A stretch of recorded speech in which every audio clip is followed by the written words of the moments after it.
Si ens diu, determineu per a quins valors del paràmetre A el pla és paral·lel a la recta R.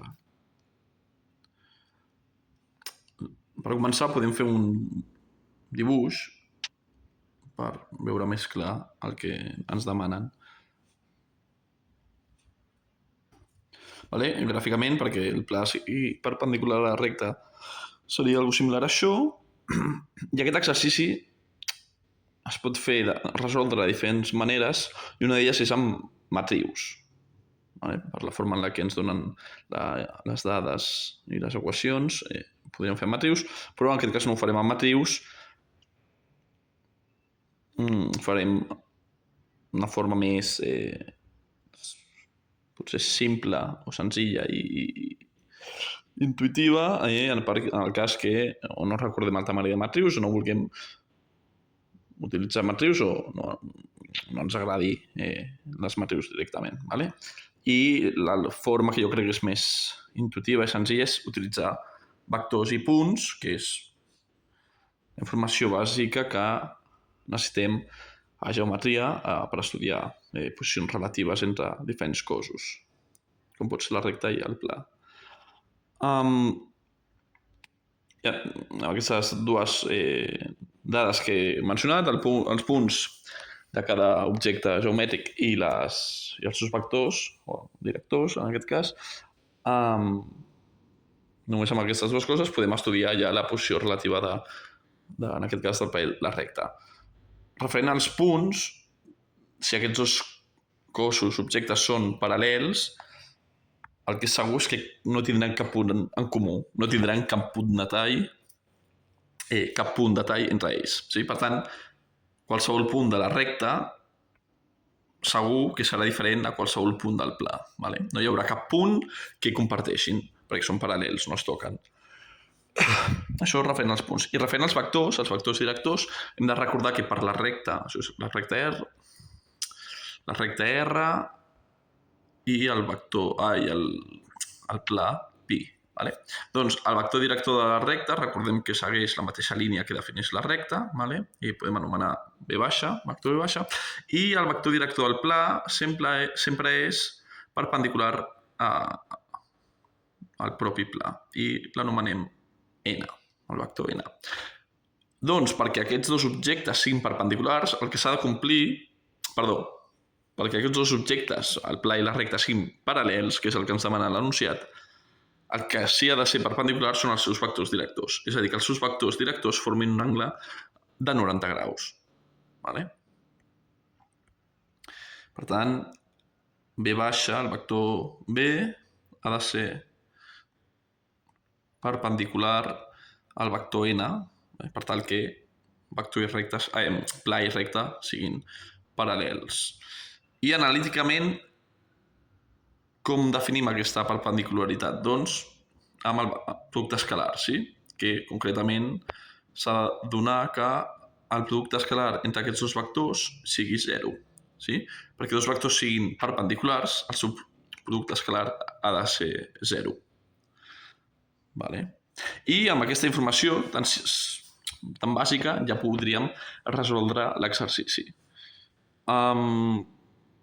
Què necessitem? Per començar, saber quins són aquests vectors, el valor numèric d'aquests vectors.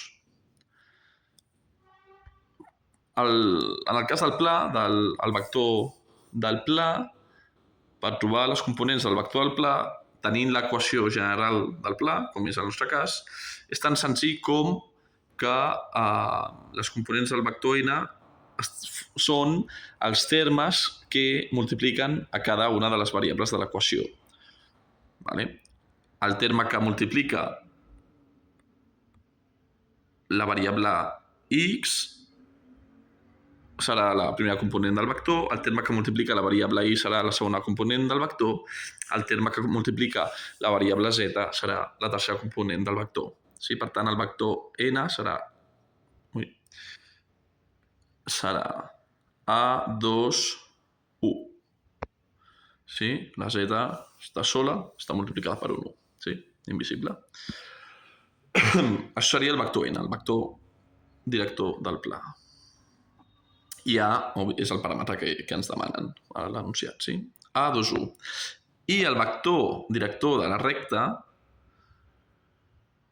en aquest cas la recta ens l'expressen com un sistema de dues equacions i el que hem de fixar-nos és que aquestes equacions, en concret una d'elles, té també les tres variables, x, y, z. Vale?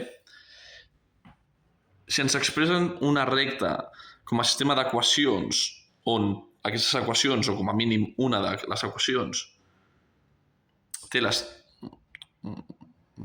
tres dimensions o està composada per les tres variables de l'espai, el que vol dir això és que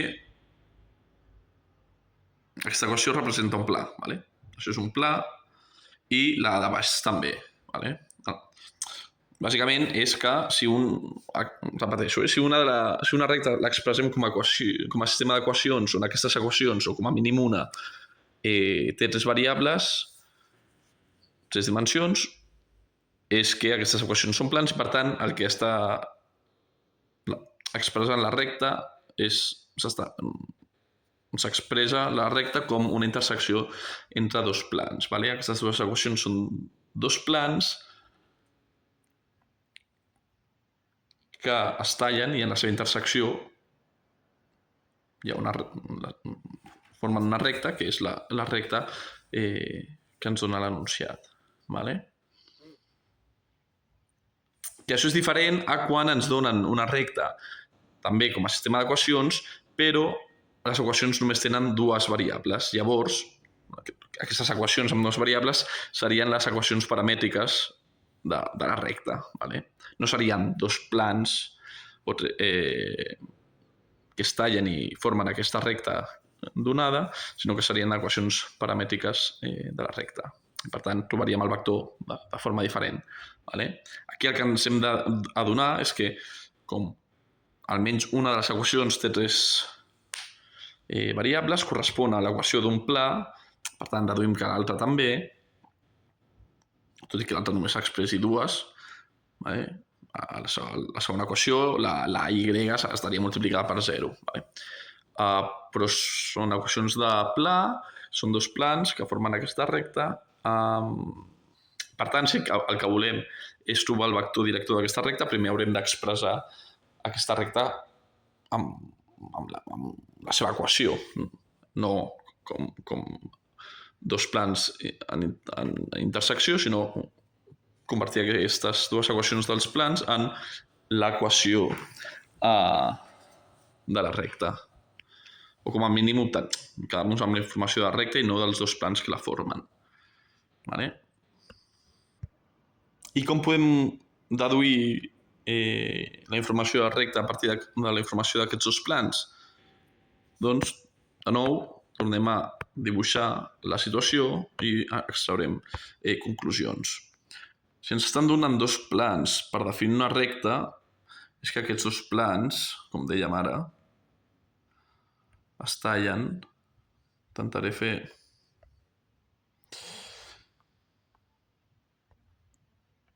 el millor possible, tot i que és complicat, però tenim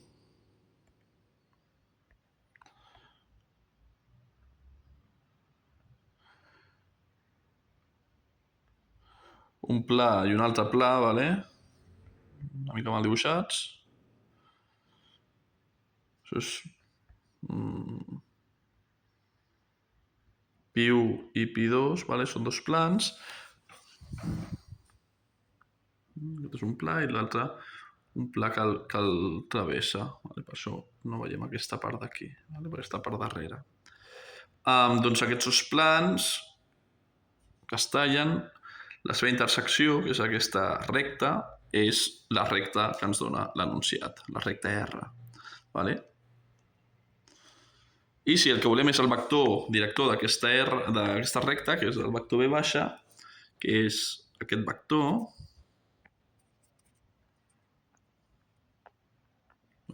vector vermell,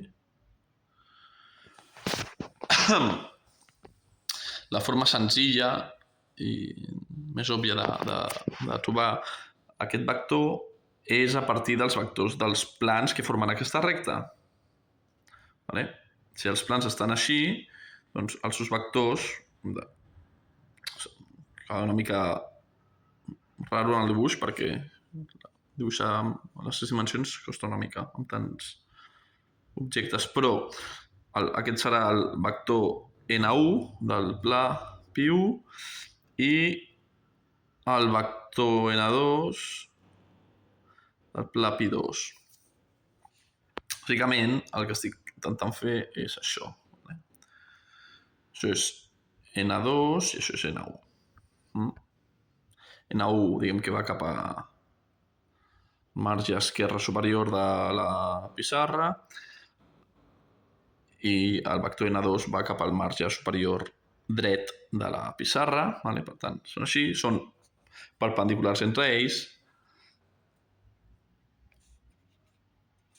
i el vector de la recta és perpendicular als dos vectors dels plans. Són perpendiculars tots entre ells. I si coneixem el vector N1 i N2, que els podem extreure ara de les equacions dels plans que ens dona l'enunciat, per tant, els coneixem, N1 i N2, que són perpendiculars entre ells, podem trobar el tercer vector, que és el vector de recta, que és perpendicular també a aquests dos vectors. I això es fa amb el producte vectorial, sí? Si fem un producte vectorial entre N1 i N2, obtindrem el vector B de la recta, sí? La relació que es compleix entre tres vectors perpendiculars entre ells és que el producte vectorial de dos eix, de dos d'aquests vectors, dona el tercer vector. Per tant, primer definim N1 i N2 i farem el seu producte vectorial. De nou, en ser plans, és tan senzill com agafar les components que multipliquen a les variables. Per tant, N1 serà 1 menjar 1, sí? 1 per x, menjar per y, més 1 per z, i N2 serà a, perquè la x està multiplicada per a, 0 perquè no hi ha y, per tant la y està multiplicada per 0, i 1 perquè la z està multiplicada per 1. Aquests dos vectors són els vectors dels plans que formen la recta, i per trobar el vector de la recta perpendicular a aquests dos plans o aquests dos vectors del pla, farem producte vectorial entre aquests dos vectors. Per tant, el producte vectorial serà N1 per N2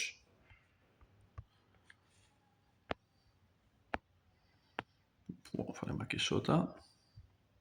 Recordem que el producte vectorial, a l'hora de calcular-ho, el més senzill és fer el determinant de 3 dimensions, on 3 dimensions, per tant tindrà 3 files i 3 columnes, i la primera fila serà els vectors directors, I, J, K, de l'espai, sí? De cada component, de cada eix de l'espai. Vectors I, J, K. Vectors, perdó, unitaris, no directors, els vectors unitaris.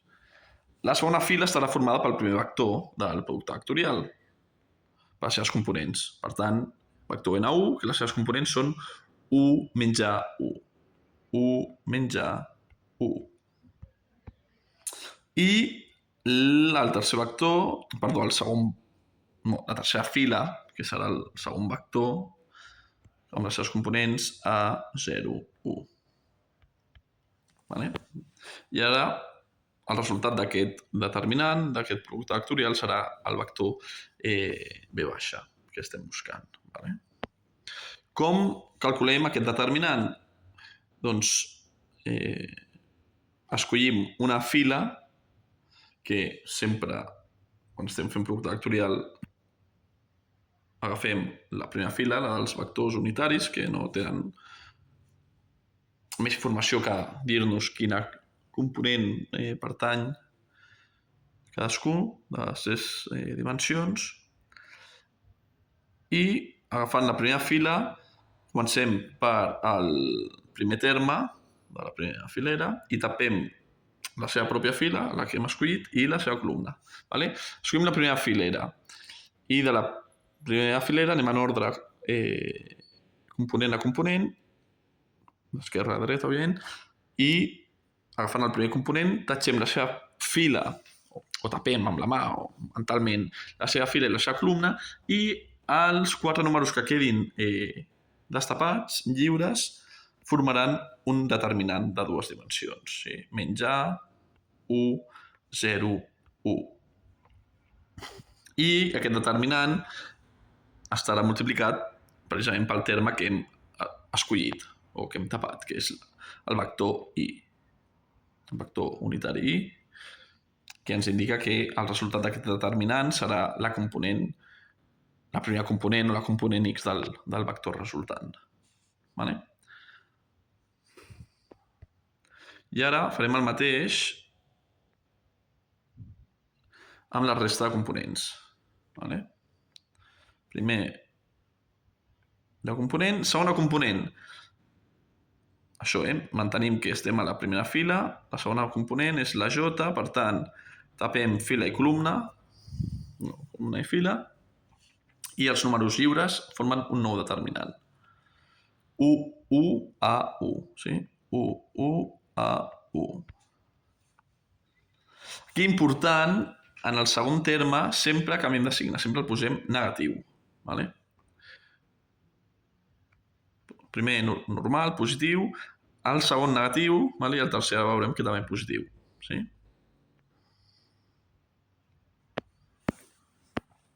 Negatiu, és l'únic que hem de recordar. I multipliquem de nou per al terme que hem tapat o que hem escollit, que és el vector J. I per últim fem el mateix amb la tercera component, que és la K, el vector K, tapem fila i columna i fem un determinant amb els números que ens queden lliures. 1 menys A a 0. 1 menys A a 0 i el multipliquem pel vector K, que és el terme que hem tapat. Sí? I d'aquesta forma és com fem aquest determinant, que és el producte vectorial entre aquests dos vectors. Vale, fem igual i llavors fem els determinants, que serien diagonal principal multiplicada menys A per 1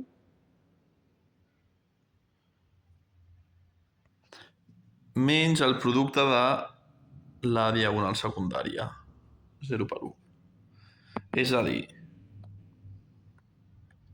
menys A per 1, que és menys A, menys 0 per 1, que és 0.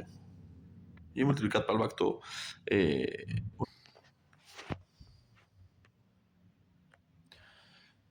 Vale. I això serà, vaig posant a sota, menys A per I. Sí? La primera component del vector serà menys A. Vale? Vaig fent en paral·lel, tot i que potser no ho recomano. Prefereixo acabar tota la igualtat i seguir. Vale? Però bueno, era per deixar-ho clar. Per tant, la segona operació, el segon determinant,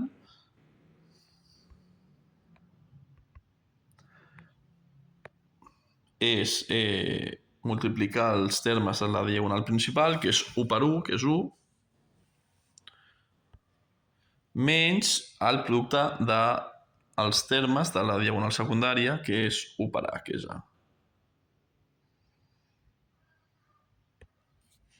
Per tant, serà 1 menys A. I això multiplicat pel vector J, i recordem que hi ha un negatiu davant. Sí? Per tant, si volem seguir aquí,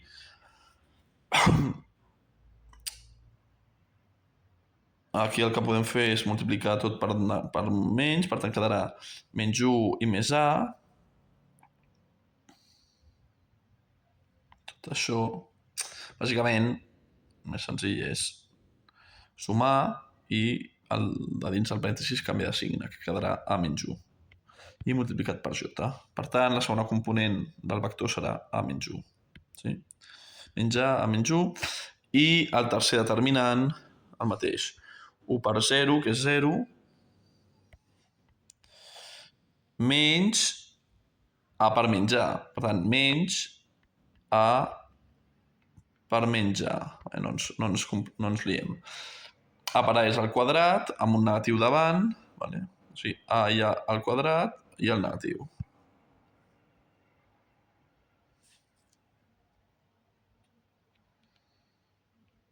Per tant, això queda menys a al quadrat, sí, a per a al quadrat, i hi havia un negatiu, per tant, negatiu. I el negatiu, positiu, sí? Per tant, quedarà al quadrat positiu i aquest 0, doncs no fa res. Per tant, més al quadrat pel vector k, sí? Aquí, en aquest cas, no hem de canviar res, al quadrat pel vector k. Vale. Per tant, això hem dit, Així, net queda menys a per i, més a menys 1 per j, més al quadrat per k, i això, posat en format normal de parèntesis, queda menys a menys 1 i a al quadrat. Vale.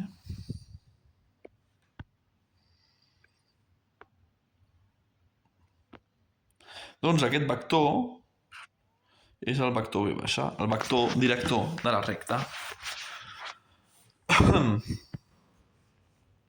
Que depèn del paràmetre a.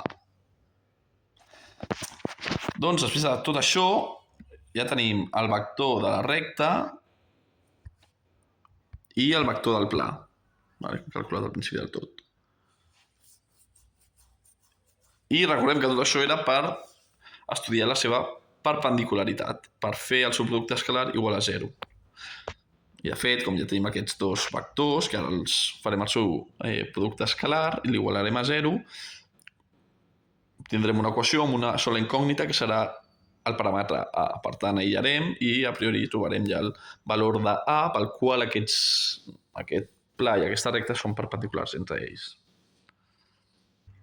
Molt bé, tenim vector b i vector n, fem el subproducte escalar. Vale? Fem n per b o b per n, és indiferent, i això serà igual a a2, 1,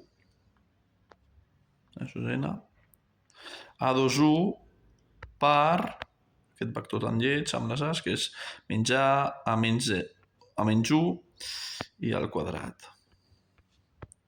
Vale? I això ha de ser igual a 0, aquest producte escalar. Molt bé, si abans hem vist com fèiem el producte vectorial entre dos vectors, que era fent aquest determinant, com fem el producte escalar de dos vectors? Doncs la millor forma, igual que el producte vectorial l'hem fet de forma matricial, no? Que és amb el producte vectorial, fent el determinant, doncs aquí també el producte escalar entre dos vectors, per no memoritzar-nos fórmules ni coses rares, el millor és fer-ho també de forma matricial, és a dir, pensant els vectors com dos matrius, que al final és el que són, no? Parts de matrius o matrius, i per tant, quan ho fem dins del tema de matrius, el producte entre dos vectors, recordem que seria primer pensant que els vectors són files i columnes o es poden expressar com a files i columnes de matrius, doncs el producte entre files i columnes de matrius, recordem que sempre, o el producte escalar, sempre el fem com a fila per columna, sí?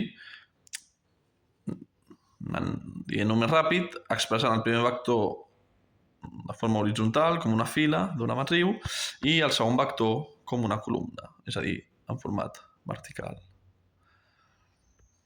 Vale? No canvia res, són els vectors, els podem expressar així. podem descriure en vertical o en horitzontal. I el producte escalar entre dos vectors, pensant-ho com a matrius, el podem definir així, i per tant, el primer vector correspondrà a una matriu d'una fila per 3 columnes i el segon vector a una matriu de 3 files per una columna. Per veure si es pot multiplicar, hem de mirar que aquests dos numerets siguin iguals, que ho són, per tant podem fer aquest producte, i també podem saber que el resultat d'aquest producte serà una matriu 1 per 1 d'una dimensió, que això és el mateix que dir que serà un número, un únic número, sí?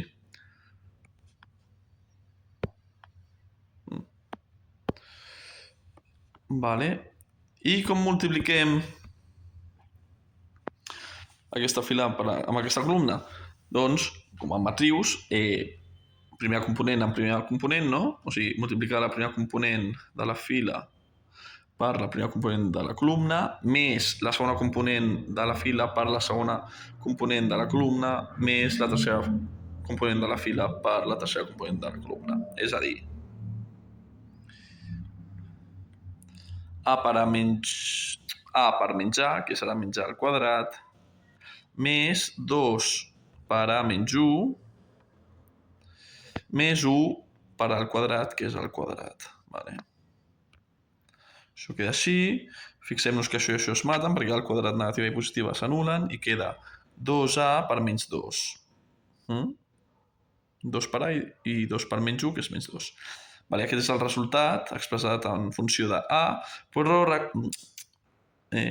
recordem que això és el resultat de multiplicar, de fer el producte escalar entre N i B, que són els vectors de la recta i el pla, que estem dient que han de ser perpendiculars i, per tant, aquest producte escalar ha de ser igual a 0. Per tant, aquest resultat del producte escalar s'ha d'igualar a 0, ha de ser igual a 0, ha de valdre el mateix que 0.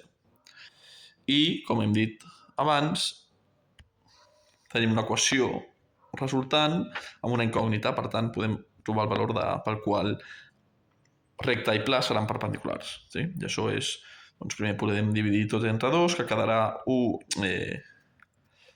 A menys 1 entre 0, sí?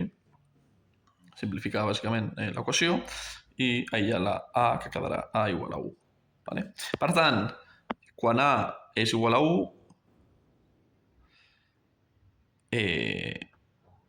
N i B són perpendiculars, per tant, això és el mateix, que és el mateix que dir que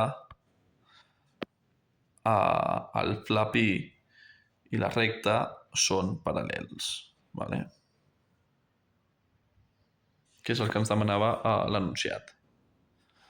Si tornem a l'enunciat, diu, determineu per a quins valors del paràmetre A, pla i recta són paral·lels. Doncs, quan A és igual a 1, serà quan l'únic valor del paràmetre pel qual la recta i el pla seran paral·lels.